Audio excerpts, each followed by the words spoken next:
오늘도 위대한 결심으로 주님을 향한 발걸음을 걷고 계신 주의 모든 백성들에게 하나님의 넘치는 은총과 축복을 빕니다. 저희는 지난 시간까지 에스겔의 이야기들을 보며 낭만 가운데 있는 자들이 주님의 크신 사랑으로 세우심을 입는 아름다운 기적들을 보았습니다. 에스겔이 일방적인 하나님의 사랑에 대하여 많이 다루고 있고 주님의 크신 구원에 대한 묵시들을 일방적으로 선포하고 있다면, 다니엘서는 그 위대한 하나님의 놀라운 기적들 속에 함께 일하고 있는 일꾼들을 보여주는 이야기입니다. 우리는 주님의 위대하신 구원을 그냥 바라보는 정도에서 끝나는 것이 아니라 주님께서 놀라운 기적을 보여주실 때 그것을 보고 매료되어 함께 움직이는 사람이 되어야 합니다. 다니엘은 그 아름다운 기적을 기록하고 있으며 그 첫 번째 장을 뜻을 정하는 것으로 시작하고 있습니다. 요즘 우리 성도님들이 많이들 아프십니다. 여러 분들이 지금 병원에서 수술받고 치료받고 계시고, 뿐만 아니라 이사하시는 분들, 교회에 여러 가지 어려움들을 겪고 계신 분들 다니시는데 말이죠. 그런 많은 분들을 바라보면서 이 모든 시련 가운데 계신 분들에게 꺾을 수 없는 하나의 축복이 있다고 말씀드리고 싶었습니다. 육체도 무너질 수 있고 환경도 파괴될 수 있습니다. 하지만 한 가지 바뀌지 않을 수 있는 건 있습니다. 우리의 마음입니다. 모든 것들이 다 무너져도 소망을 굳게 붙잡으며 구주께서 나를 사랑하신다라는 것을 생각하고 그 사실을 믿고 정말 나도 사랑하는지 그 사랑을 표현하는 그러한 일들은 우리 마음속에서 일어나기 때문에 모든 것들을 다 부셔버린다 할지라도 마음만큼은 꺾을 수 없다는 것입니다. 우리가 잘 알고 있는 욥의 예가 그렇지 않습니까? 오늘 그 욥의 시련들을 겪고 있는, 다윗의 고통들을 겪고 있는, 그리고 여기 등장하고 있는 에스겔이나 다니엘과 같은 고통을 겪고 있는 모든 분들에게 그 마음이 꺾이지 않는 축복이 있게 되기를 예수님의 이름으로 축원드립니다. 저는 그 귀한 말씀을 나누기 위해 심판의 시대에 올바로 서기 위한 비결인 죄악 세상에서 의로운 결심 해보기라는 주제를 가지고 함께 말씀을 나눠보고자 합니다.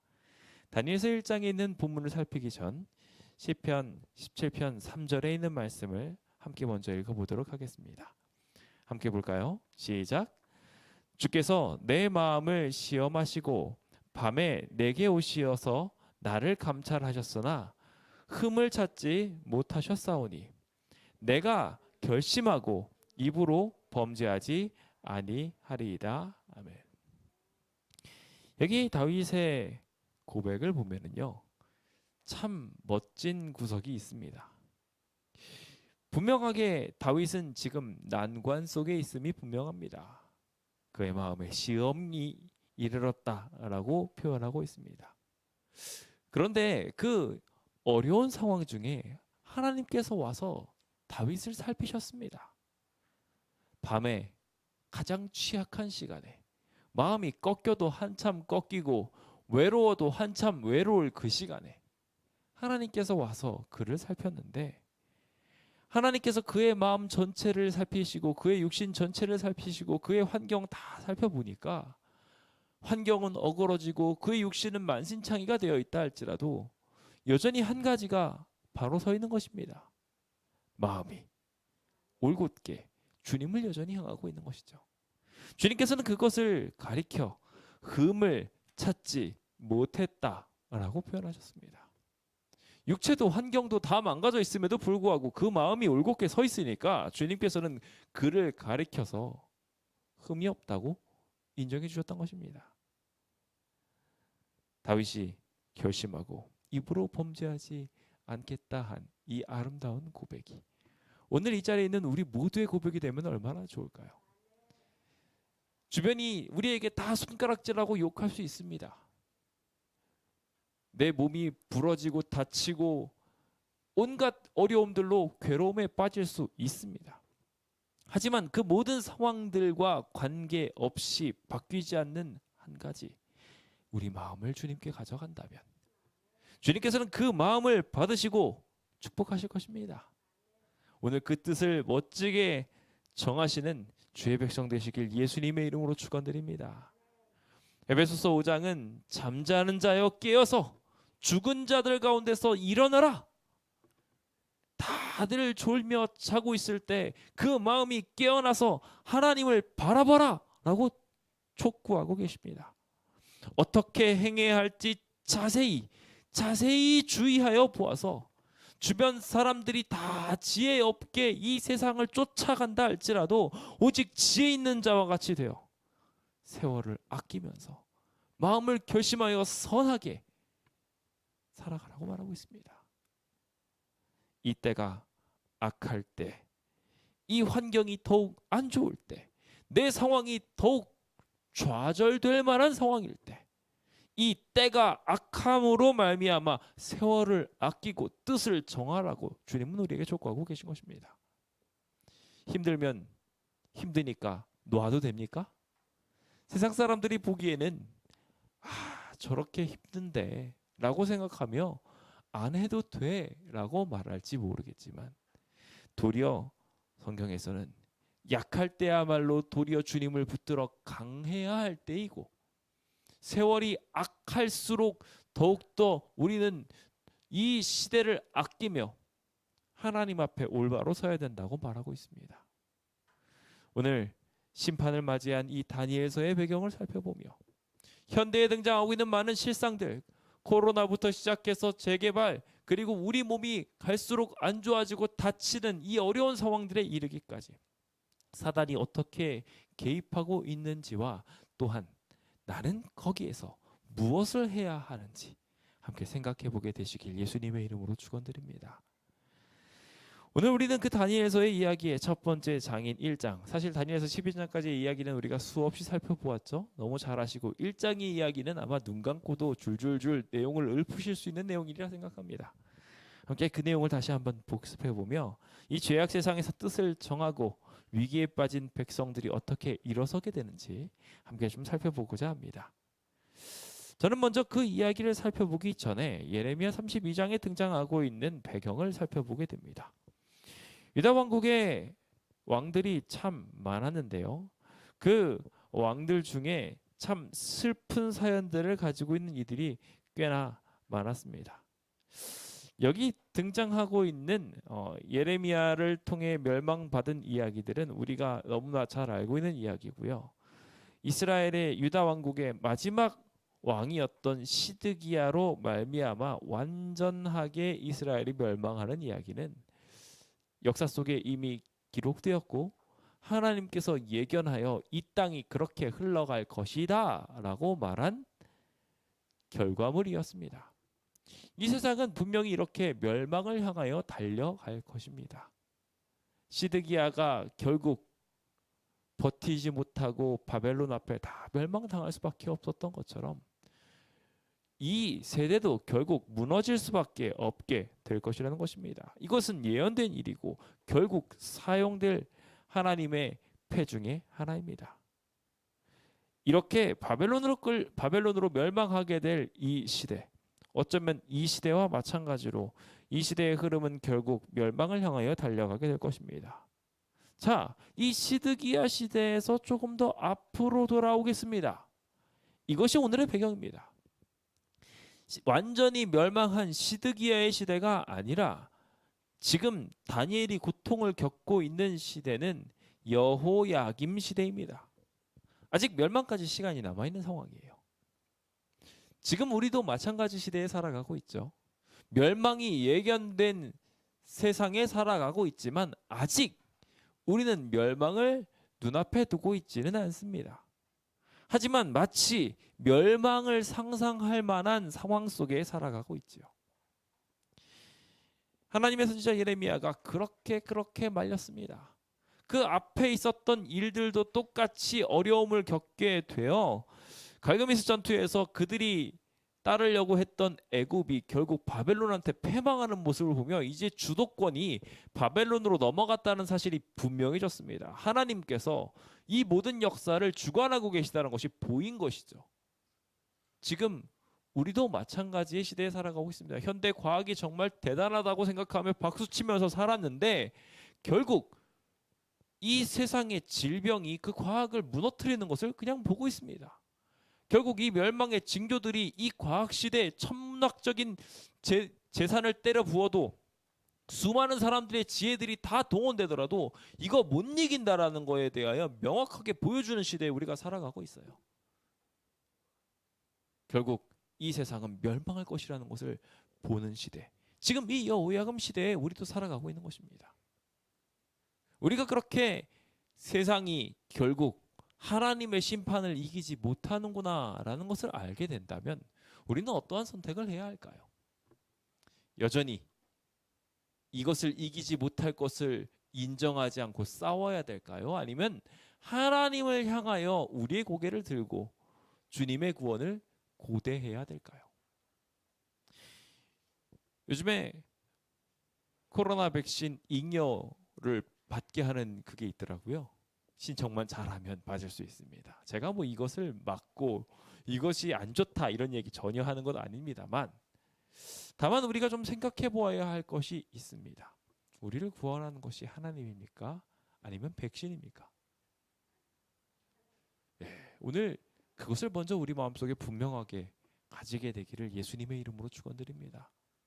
여기 여호야김은 자신이 그동안 추종하고 따랐던 애굽이 이 바벨론에게 멸망했음에도 불구하고 정신 못 차리고 다시 반란을 일으킵니다.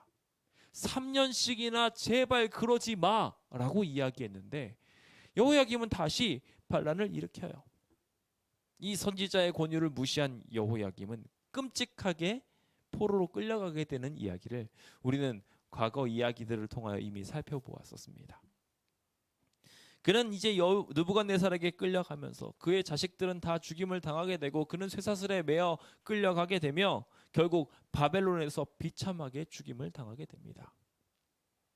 우리는 이 시대의 흐름이 그렇게 흘러가게 될 것을 이미 예언된 것을 보았고 결국 이 모든 것들이 이기지 못하고 무너지게 되며 하나님을 찾을 수밖에 없는 시대가 되었음을 이미 직감하고 있는 시대에 살아가고 있습니다.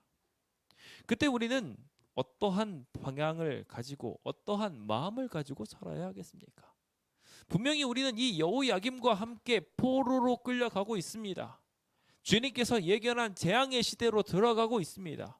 그래서 우리는 마스크를 모두 쓰고 있고요. 고통을 당하고 있고 가다가 포로로 끌려가다가 넘어져서 다리도 다치고 무릎도 상하고 어깨도 박살나고 여기저기 아픈 구석들이 생겨나게 돼요. 호흡하기 어려운 데다가 우리가 이렇게 하나하나 죽어가고 있는 힘들어하고 있는 이 상황 중에 하나님이 가만히 계실까요? 저는 그렇지 않으실 거라고 생각합니다. 하지만 잠깐은 예언을 이루기 위하여 이 일들을 허락하실 것입니다. 그때 우리는 어떠한 마음을 가져야 하겠습니까? 다니엘도 지금 이 이야기 속에 한 사람으로서 포로로 끌려가고 있었습니다. 그도 마찬가지로 똑같이 수갑 채워져서 끌려가고 있었고 바벨론에서 그가 당하는 일은 더 이상 약속의 백성이 될 수 없다는 선고였습니다. 잘 아시는 것처럼 왕족과 귀족들을 끌려고 갔었습니다. 그러니 다니엘에게도 일말의 희망이나 소망이 있었을 것입니다. 나의 혈족을 통해 가지고 예수님이 태어나신다면 얼마나 좋을까라고 말입니다. 그런데 말입니다. 이 다니엘 안타깝게도 가서 그 소망을 완전히 끊기게 됩니다. 환관이 돼요. 그냥 단순히 신분의 변화나 어떠한 성별의 변화가 생겨난 정도가 아니라 그는 정체성의 혼란을 갖게 되었어요. 그들은 메시아를 준비하고 메시아를 이어나갈 소망을 가지고 있는 사람들인데 그것이 빼앗기게 돼버린 겁니다. 아예 사라져버렸어요. 그가 이렇게 완전한 좌절을 맞이하게 되었을 때 오늘 이야기인 다니엘서가 시작됩니다. 여러분들의 삶 속에 고통과 괴로움이 있다 할지라도 오늘 이 이야기가 뜻을 정하는 데 큰 도움 되시길 예수님의 이름으로 축원드립니다. 여기 여호야김이 다스린 지 3년이 되는 해에 바벨론 왕 느부갓네살이 예루살렘에 이르러 성을 에워싸게 됩니다. 다니엘 정말 답답했을 것 같아요. 이 모든 상황들을 보면서 저렇게 가면 안 되는데 저렇게 가면 안 되는데 하는데 이 나라의 왕이라는 사람은 엉뚱한 방향으로 달려가고 있어요. 우리도 어쩌면 마음이 답답할지 모르겠어요. 세상이 흘러가는 것을 보고 답답할지 모르겠어요. 그리고 그 결과를 같이 누려야 돼요. 결국 이 일로 인하여 하나님의 성전이 회파되고 그 성전에 있는 하나님의 성구들이 신들의 보물 창고로 옮겨지게 되어 농락당하게 되는 일들이 생겨나게 됩니다.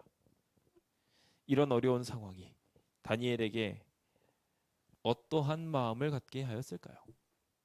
소망이었을까요? 절망이었을까요? 여러분들은 이러한 상황을 보면서 소망을 향하여 마음을 가지십니까? 절망의 마음이 완전히 갇히십니까? 우리가 마음이 무너지지 않기 위하여 뜻을 끝까지 굳게 붙잡기 위하여 소망을 품게 되시길 예수님의 이름으로 축원드립니다. 지금 이 모든 상황들은 사실 예견되어 있는 일이었습니다. 다니엘은 이 모든 상황들이 예레미야로 말미암아 일어나게 될 것이라는 것을 들었습니다. 그리고 예레미야를 통하여 이 모든 상황들이 정한 기한이 끝나고 나면 다시 돌아오게 될 것이라는 이야기도 들었습니다. 지금 상황은 고난이었지만 이 모든 것들은 하나님이 패배한 절망의 상황이 아니고 내가 포로로 끌려가는 괴로움의 시간이 아니라 하나님의 이정표가 진행되어지고 있는 중요한 시간들이었던 것입니다. 우리도 마찬가지입니다. 경제가 무너졌다고 해서 우리의 건강이 무너졌다고 해서 그리고 심지어 내 신앙이 무너진 것 같다는 생각이 든다고 해서 다 끝난 게 아니라는 것입니다. 도리어 우리는 이 모든 시대의 흐름을 보면서 이 시대의 이정표들이 하나님의 계획표대로 흘러가고 있다는 것을 생각하며 우리의 소망이신 하나님이 이 모든 것을 해결하시고 우리를 구원하실 것이라는 그 믿음을 가져야 한다는 것입니다. 오늘 그 귀한 축복을 생각하셔서 낮은 자를 높이 드시고 애곡한 자를 일으키사 구원에 이르게 하시는 우리 하나님, 그 하나님이 성전 사흘 만에 다시 회복시키겠다 약속하신 그 귀한 주님의 능력으로 우리를 다시 회복하시게 되기를 함께 기도하며 오늘 말씀 속으로 들어가 봅시다. 이렇게 멸망을 향하여 달려가게 되는 이 시대 속에 다니엘이 포로로 딱 끌려가게 되어 그의 생사여탈권을 가진 사람에게 자신의 의지와 전혀 상관없이 모든 것들이 다 복속되게 되었습니다. 하고 싶어도 할 수 없게 된 상황이 된 것이죠. 우리도 마찬가지죠. 그래서 5인 이상 모이지 마세요 라고 이야기하면 지금 국가가 그렇게 딱 막고 있으니 모일 수 있어요, 없어요? 못 모여요. 이 교회에도 지금 정확한 숫자가 모이지 않은 이상은 모이지 못하게 된다고 이야기하며 딱 규제를 정하고 있어요. 그래서 우리가 밖에다 표시를 해놓으면서 현재 지금 90명 외에는 이 안에 들어올 수 없고 또 단계가 줄어들면 60명 외에는 여기 들어올 수 없게 되는 그림들이 지금 각각 이곳에 표현되어져 있는 상황입니다. 이 좌석들도 지금 다 어떻게 보면 정부의 굉장한 힘에 복속되어 있는 것처럼 보일지 모르겠습니다. 마치 다니엘이 그랬던 것처럼 말입니다. 환관장 아스푸나스가 탁 오게 되면요 모든 포로들이 덜덜덜 떨면서 이거 어떻게 하면 좋을까 하고 있었을 겁니다. 단순히 유다에 있는 백성들만이 아니라 거기 있는 수많은 사람들을 바라보면서 그 사람들이 다들 복속하고 있었을 때 여기 다니엘은 다른 선택을 하게 됩니다. 그들에게 주어진 일들은 사실 생각보다 좋은 일이었습니다. 우리가 잘 아는 것처럼 바벨론은 지금 이 시대로 치면 최고의 국가인 미국과 비견될 만한 곳이었고 막상 와서 보니까 우물 안의 개구리였던 유다 백성들이 보기에 엄청난 문화들이 여기에 쫙 펼쳐져 있었습니다. 그리고 자신 옆에 딱 끌려온 사람들을 보니까 자기는 선발된 사람들이에요. 많은 사람들 중에 흠이 없고 용모가 단정하고 또 지혜가 뛰어나고 그런 사람들만 싹 모아놨습니다. 그럼 어떻게 될까요? 나는 특별한 사람이구나 라고 교만하게 되기 쉬워집니다. 그들을 모아놔서 다 예쁘게 쫙 차려놓고 난 다음에 그들에게 무엇을 베풀었느냐? 갈대아 사람들, 그 당시에 선진 학문들을 쫙 펼쳐주었습니다. 게다가 그냥 음식도 아니에요. 왕의 음식을 갖다 주었습니다. 왕이 먹는 음식을 똑같이 먹는다는 것이 얼마나 큰 은혜인지 생각해 보십시오. 여기에서 청와대에 가서 대통령이랑 한번 식사해 보신 분 아무도 안 계시잖아요. 근데 이 다니엘이 가가지고 그 대접을 받고 있는 겁니다. 순간적으로 그의 마음속에 굉장히 많은 생각들이 흘러가겠을 것입니다. 게다가 이 모든 과정, 3년이라는 과정만 잘 견디고 나면, 지금 이 상황도 좋은데 그 3년의 시간이 잘 지나고 나면 누굴 만난다고요? 이 나라 전체를 목속시키고 있는 느부갓네살 왕을 만날 거래요. 엄청난 일 아닙니까? 잘 보이기만 하면 출세길이 열렸어요. 그냥 단순히 조그만 나라의 뭐 이런 사람이 아니라 전체 세계를 아우르고 있는 최고의 왕의 오른팔이 될 수도 있는 좋은 기회가 자신에게 주어졌다는 것을 보게 된 것입니다. 이런 상황 속에 여러분은 무엇이 기회라고 생각하시겠습니까? 여러분들이 이 가운데 충성을 하여 이 사람들과 정반대의 방향으로 달려가는 것을 기회로 생각하시며 하나님께 충성할 기회로 생각하시겠습니까? 아니면 반대로 우와 이거 대박인데? 이거는 마치 광명에 조그만 땅덩어리가 있었던 게 아니라 대박 땅을 받아가지고 그 대박 땅을 가지고서 엄청난 집들을 얻고 부자가 되는 것에서 넘어서서 대통령이 인정하는 최고의 명예까지 누릴 수 있는 사람이 될 수 있는 거죠. 대박 중에 이런 대박도 없어요. 뭘 선택하시겠냐는 거예요. 아마 여기 있었던 많은 유대인들도 다들 똑같이 이런 상황 속에 보고 난 다음에 하나님도 참 좋지만 지금은 잠깐 제가 3년 정도만 눈 감고 살기 원합니다. 내가 3년만 잘해가지고 왕한테 잘 보이고 나면 왕한테 잘 보이고 난 다음에 나는 대박 사람이 되지 않겠습니까? 그 뛰어난 사람이 돼서 성경에 예언된 대로 이 사람들 우리 유대인들 내가 높은 지휘관이 돼서 이 사람 다 해방시키고 싶습니다. 하나님 3년만 저를 지혜 주십시오. 내가 이 세상 사람들 중에서 최고 사람이 되겠습니다. 라고 할지 모르겠습니다. 그리고 그와 같은 생각들을 하며 지금도 세상과 동화되어 살아가고 있는 많은 사람들이 있습니다. 안타깝게도 저는 이러한 선택이 옳지 않다고 말씀드리고 싶습니다. 하나님을 위하여 세상을 쫓아가는 일은 있을 수 없는 일이고 있어서도 안 되는 일입니다.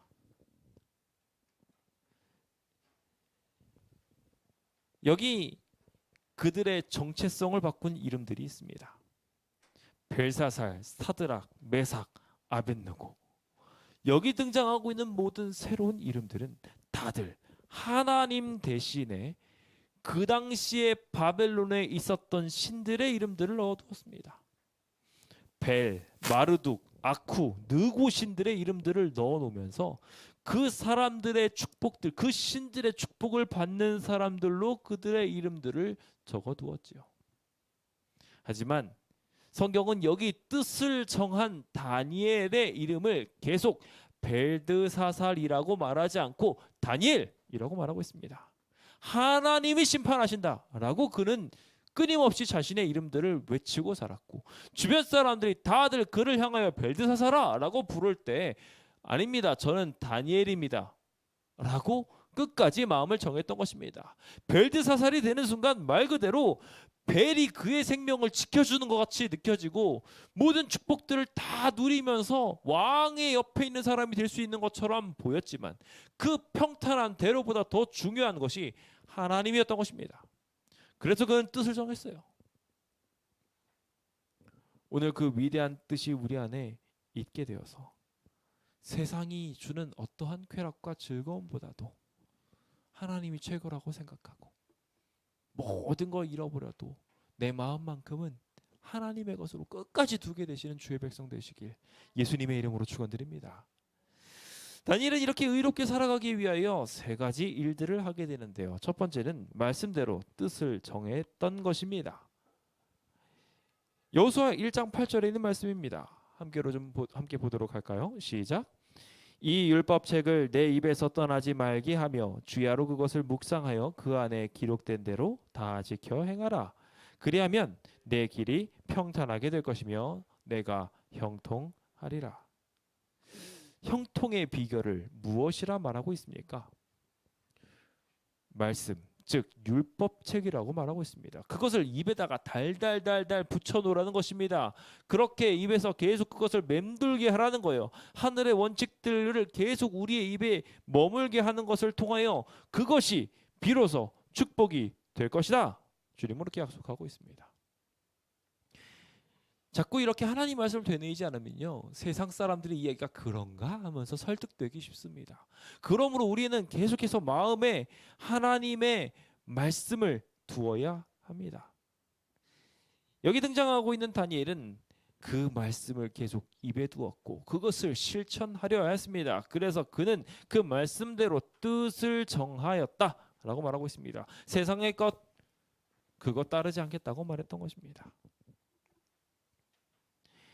사실 성경에 있어서 재능보다 노력이 더 중요한 경우가 참 많습니다. 재능보다 노력이 더 중요했다는 것입니다.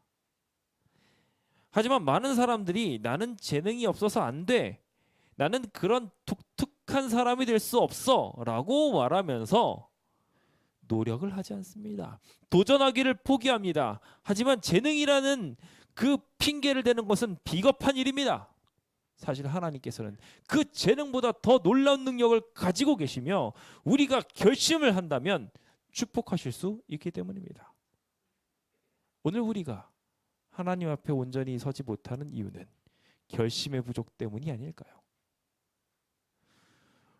많은 사람들이 재능의 부족보다 결심의 부족으로 실패하고 있습니다. 자신을 더럽히지 않기로 결심합시다. 그는 담대하게 그 뜻을 정한 것을 환관장에게 말했습니다. 죽을 수도 있는 상황이었고 이 좋은 상황에서 죽음보다 못한 세상으로 쫓겨나갈 수도 있는 상황이었습니다. 하지만 그는 포기하지 않았고 환관장에게 자신의 뜻을, 하나님의 계획을 말하였습니다.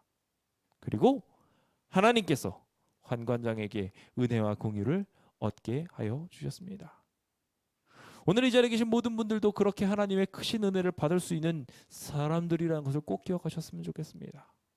사단은 사실 당근요법을 굉장히 잘 씁니다. 우리에게 굉장히 위험한 상황에 처하게 한 다음 살포시 놔주는 겁니다. 이렇게 좋은 일들이 있어, 저렇게 좋은 일들이 있어 라고 말하면서 그게 마치 하나님의 뜻인 양 보여줍니다. 그래서 그렇게 살면 참 좋을 거야. 너 지금 여기에서 하나님의 뜻 잘 발견할 수 있을 거야. 바벨론에서 열심히 공부해봐. 그럼 하나님의 나라를 얼마나 멋지게 보여줄 수 있겠어 라고 이야기하며 타협하게 만들어요. 믿음을 포기하고 우상 숭배하도록 강요받았다면 차라리 그는 목숨을 걸고 싸웠을 텐데 그게 아니라 풀어주면서 너가 원하는 대로 해. 여기 이렇게 좋은 일들이 있어 라고 이야기하며 햇볕 정책을 펼치게 될 때 많은 신앙인들, 꿋꿋하게 마음을 갖고 있다고 하는 사람들마저도 다 무너지게 됩니다. 오늘 우리는 그렇게 되지 않게 되기를 예수님의 이름으로 축원드립니다. 우리가 더욱더 방탕이라는 이 모든 유혹에서 벗어나서 하나님의 지적 재산들, 영적인 재산들, 그리고 주님께 몸을 쳐서 순종해야 되는 모든 일들을 향하여 다가게 될 때 주님께서는 그 모든 일들을 거룩한 계획으로 이끄사 최상의 것으로, 우리가 생각하는 세상이 말하는 최상의 것 이상으로 분명하게 이끌어 주실 것입니다. 다니엘이 만약 이곳에서 타협하여서 그가 최선을 다하여 뭔가 세상과 섞이려고 노력을 했다면 하나님이 관여하시는 놀라운 기적의 이야기 속에 들어갈 수 있었을까요? 느부갓네살의 눈에 진짜 들 수 있었을 거라고 생각하십니까? 아닙니다. 저는 100% 그냥 죽었다고 생각합니다. 왜냐하면요, 아시다시피 다니엘서 2장에서 다니엘이 깨어있어 하나님께 구하지 않았다면 박사들은 다 죽었습니다. 거기에 꿈을 한참 키우면서 느부갓네살을 곧 만나겠네라고 생각하면서 자랐던 다니엘도 죽었을 것입니다. 잠깐 잘 나가는 것처럼 보였을지 모르지만 하나님과 연결되지 않았으므로 다니엘도 죽었다는 거예요. 다니엘이 살았던 이유는 이 순간에 비록 더디더라도 하나님의 뜻대로 걸어 나가겠다고 결심했던 데 있습니다. 오늘 우리의 생명을 쥐는 것은 사단의 당근이 아니라 하나님께서 주시는 차라리 채찍이올지언정 하나님의 뜻에 있다는 것입니다. 그 길을 선택하게 되시길 예수님의 이름으로 축원드립니다. 다니엘은 두 번째로 유혹이 있었을 때 그 유혹을 물리치고 몸을 더욱 구별하게 되었었습니다. 에베소서 4장 22절과 24절입니다. 함께 읽어보겠습니다. 시작. 너희는 유혹의 욕심을 따라 썩어져가는 구습을 따르는 옛사람을 벗어버리고 오직 너희의 심령이 새롭게 되어 하나님을 따라 의와 진리의 거룩함으로 지으심을 받은 새 사람을 입으라. 판단하는 것과 실행하는 것에는 큰 차이가 있습니다. 바로 유혹이 있기 때문이죠. 판단을 했다 할지라도 유혹이 탁 닥쳐오게 되면 올바른 길로 나가기보단 그 유혹의 길로 빠져서 흔들리기 쉽습니다. 새 사람이라 함은 판단하는 사람이 아니라 변화되는 사람입니다. 즉 유혹을 이기는 사람을 말하는 것이죠. 오늘 이 자리에 계신 모든 분들이 이 세상 사람들과 마찬가지로 자신의 지혜로 함부로 재단하며 판단하는 사람이 아니라 하나님께서 새 사람을 입혀주셔서 유혹에 흔들리지 않는 사람, 항상 하나님만 바라볼 수 있는 사람 되시길 예수님의 이름으로 축원드립니다. 저는 이 부분을 볼 때마다 탁 이 이야기가 떠오릅니다. 괴짜라는 단어입니다.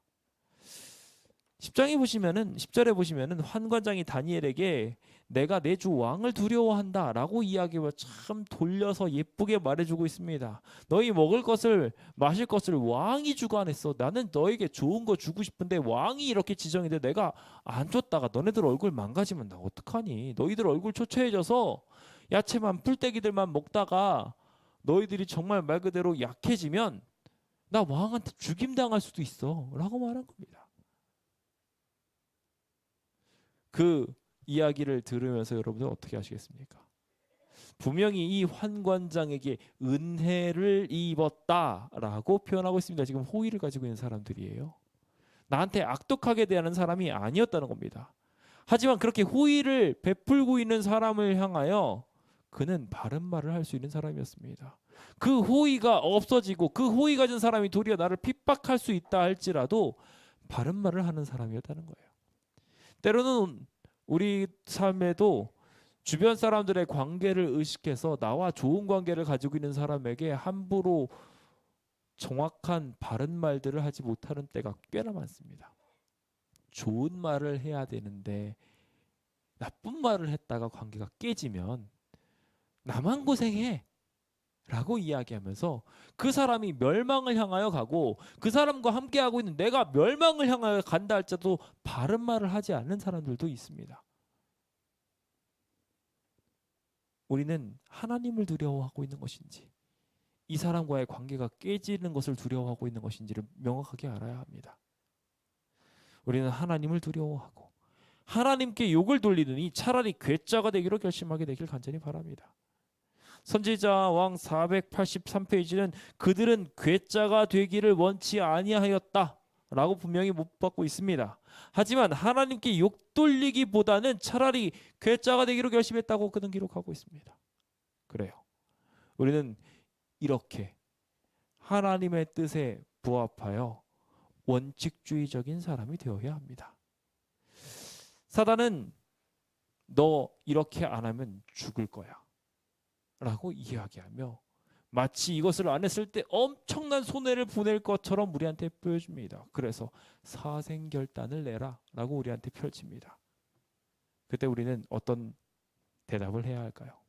주변의 환경을 보아서는 그럴듯한 핑계를 찾아가면서 피할 수도 있는 상황이지만, 그렇게 목숨을 걸 것처럼 쫙 나타내고 있을 때라도 자신의 생명이 사라질 수도 있는 그 위태한 상황 속에서 충분히 핑계댈 수 있음에도 불구하고 사단의 이 위협 속에 굴복하지 않았어요.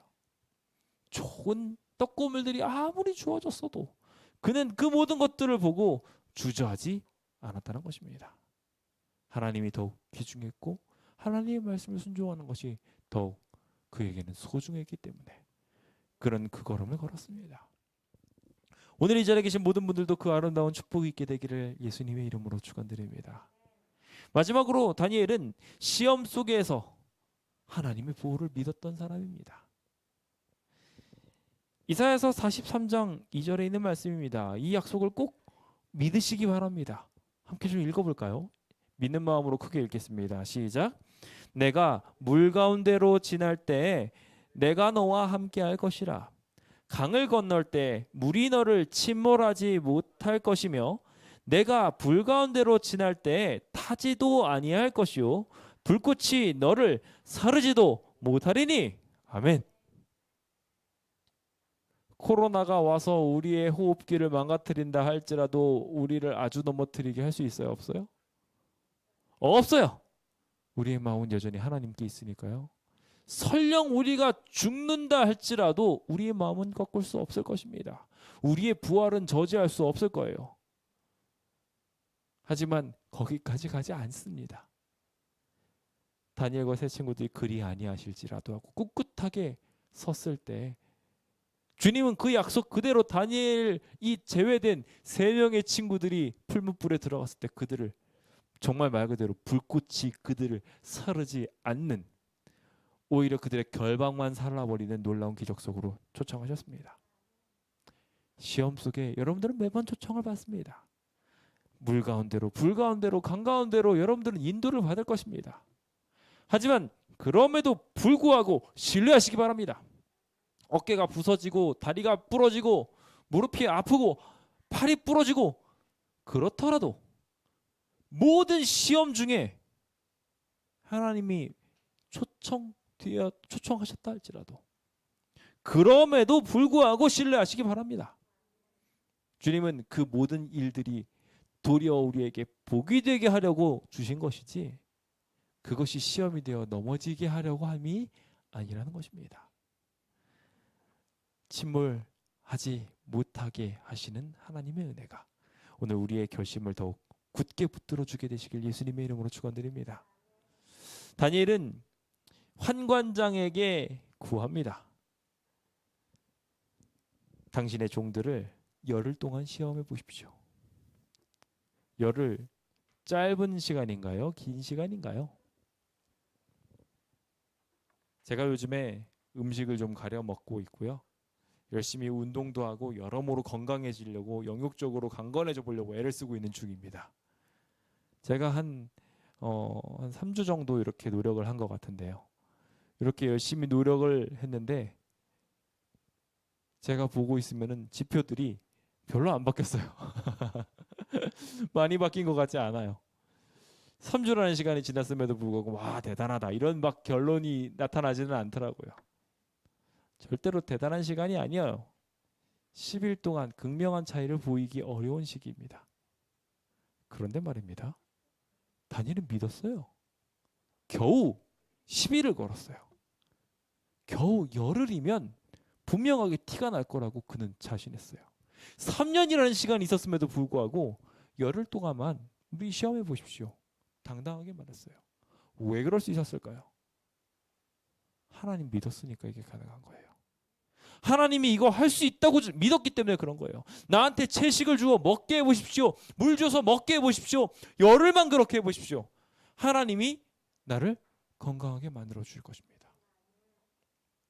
그 놀라운 믿음으로 그는 비교를 하라고 말할 수 있었고 그 비교로 말미암아 그의 얼굴이 훨씬 더 아름답게 변화되는 아름다운 축복을 경험하게 됩니다. 여러분들도 이렇게 시험하여 보시기 바랍니다. 하나님이 정말 하늘 창고를 열고 축복을 부어 주시지 않나? 11조를 내보시면서 한번 시험해 보세요. 이 어려운 중에, 이 난관 중에도 하나님께 충성하면서 내가 정말 말 그대로 시험을 포기하면 어떨까라는 두려움 속에 있을 때 하나님이 승리하게 하시는 것을 보도록 주님을 시험해 보시라는 거예요. 주님 앞에 충성해 보라는 것입니다. 소망의 하나님이 모든 기쁨과 평강을 믿음 안에서 너희 안에 충만하게 하셨다라고 말하고 있습니다. 다른 것이 아니에요. 소망이 정말 우리 안에 제대로 세워지려면 믿음이 동원되어져야 합니다. 그래야 성령의 능력이 우리의 소망 안에 있게 되고 그것이 넘치게 되는 경험을 할 수 있는 것이에요. 오늘 그 믿음이 여러분들의 마음을 주장하여서 결심을 돕고 하나님에 대한 믿음을 확실하게 고백할 수 있게 되기를 간절히 바랍니다.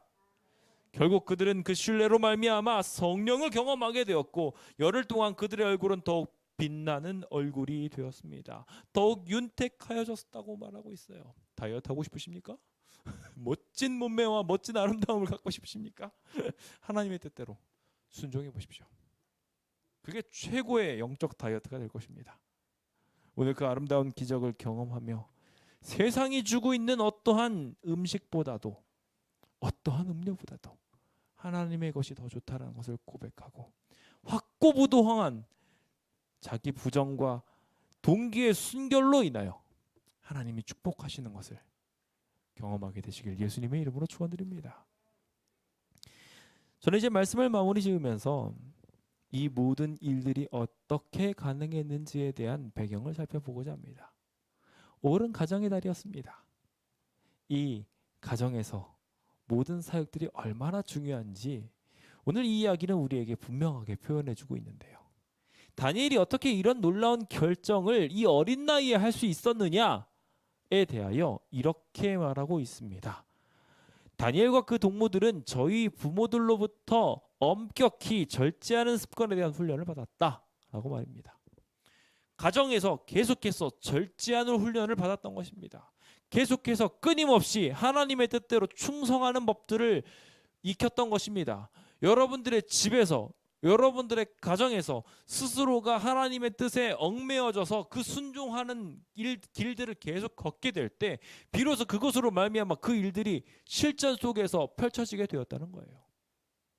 이 자리에 계신 성도님들이 그리고 이 자리에 계신 성도님들의 가족들이 자녀들이 이런 아름다운 길로 가기 위해서는 가정이 하나님의 뜻으로 계속 채워지는 가정이 되어야 한다는 것입니다. 여기 그 일들을 하면서 그 훈련들을 하면서 어떠한 표어가 있었는지에 대하여 기록하고 있는데요. 굉장히 흥미로운 표어입니다. 함께 좀 보겠습니다.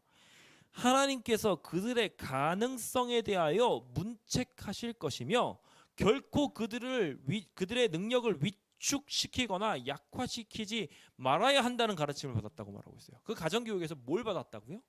이걸 조금 더 쉬운 말로 말하면 하나님께서는 지금 너가 충성할 수 있다는 가능성을 보고 있어.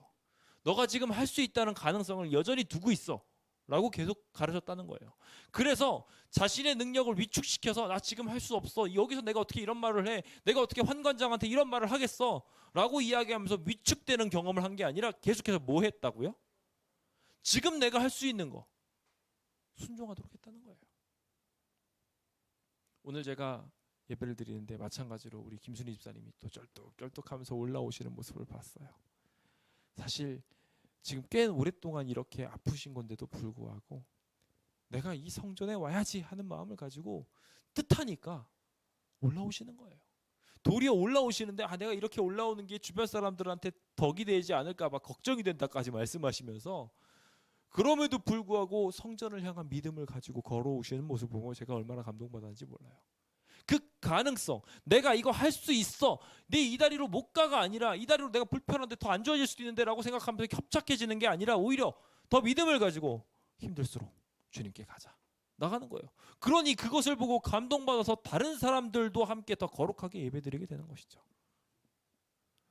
오늘 우리의 삶에도 이렇게 하나님께서 우리의 가능성을 지켜보고 있다는 것을 끊임없이 보게 되는 일들이 우리의 가정 속에서 일어나게 되길 소망합니다. 주변에 있는 많은 부도덕한 강화 중에서도 자신을 지키게 하는 방편이 바로 이렇게 하나님이 나를 감찰하고 계신다라는 것. 다른 말로 다니엘, 하나님이 심판하고 계신다. 다니엘의 이름 뜻이잖아요. 그 이름 뜻대로 하나님이 나를 판단하고 계셔, 하나님이 나를 심판하고 계셔라고 생각하며 걸어나가야 한다는 것입니다. 그때 그는 축복을 받았고 능력을 입었고 그 거룩한 협동의 원칙에 들어가게 되므로 하나님의 구원과 합작을 이루어 결국 모든 서적을 깨닫고 모든 학자보다 뛰어나고 왕이 봤을 때도 최고인 사람이 될 수 있었던 것입니다. 이제 하나님을 믿어 판단하고 극복하고 신뢰하며 주님의 말씀대로 뜻을 정하고 유혹 앞에 몸을 구별하며 시험 앞에 신뢰를 표현하는 진정한 주의 백성 되시길 예수님의 이름으로 축원드립니다. 여러분들 앞에 있는 모든 풀목불들이 따뜻한 찜질방이 되기를 간절히 바라면서 오늘 모든 말씀을 마치도록